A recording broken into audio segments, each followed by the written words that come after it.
бинандагони Хабар ТГ, ман Набиҷон Юсупов бо шумо мебошам. Дӯстони азиз, лайк монданро фаромӯш накунед ва ба канал обуна шавед. Раҳнамо ҳафтаи равон зимни нишасти матбуоти дар Душанбе гуфт: Аврупо Тоҷикистонро шарики муҳими худ дар Осиёи Марказӣ медонад. Ӯ афзуд, дар баъзе расонаҳо чунин тасаввур ё миф сохта шудааст, ки гӯё равобити Тоҷикистон бо кишварҳои Аврупо, Иттиҳоди Аврупо ва созмонҳои Аврупои солҳои охир заиф шуда бошад. Аммо агар ҳамин чанд моҳи охирро баррасӣ кунем, мо дар Тоҷикистон ҳам сафари президентии Иттиҳоди Аврупо доштем, ҳам сафари китобии генералии Созмони амнияту ҳамкории Аврупо. Ду мақоми олитарин ва муҳимтарини Аврупо дар Тоҷикистон сафари расмӣ ва хеле муҳим доштанд, зикр кард Абдулло Раҳнамо.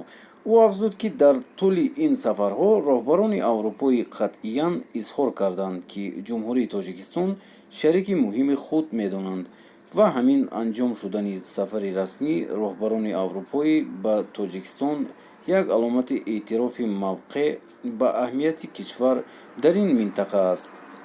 ҳатто муваффақияте, ки дар ин самт ба даст омад, бисёре аз мухолифон беҳбудиро ноумед кард. Дар бисёр матолибе, ки дар расонаҳо нашр шудааст, мебинем бисёриҳо ҳатто интизор надоштанд, ки мавқеи Иттиҳодии Аврупо саҳҳа бо мавқеи Тоҷикистон дар масоили муҳим, минтақавиву глобалӣ наздик аст, таъкид намуд мушовири мудири МТС.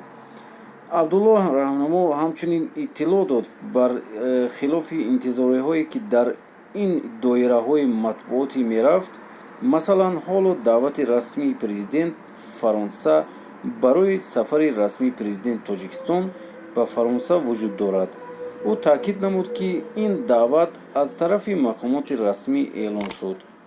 Ҳамаи ин нишон медиҳад, ки тасаввур дар бораи он ки муносибатҳои мо бо Иттиҳодияти Аврупо хуб нест, асос надорад, изҳори боварӣ намуд Раҳнамо. Дӯстони азиз, ин буд имрӯзаи видеои мон.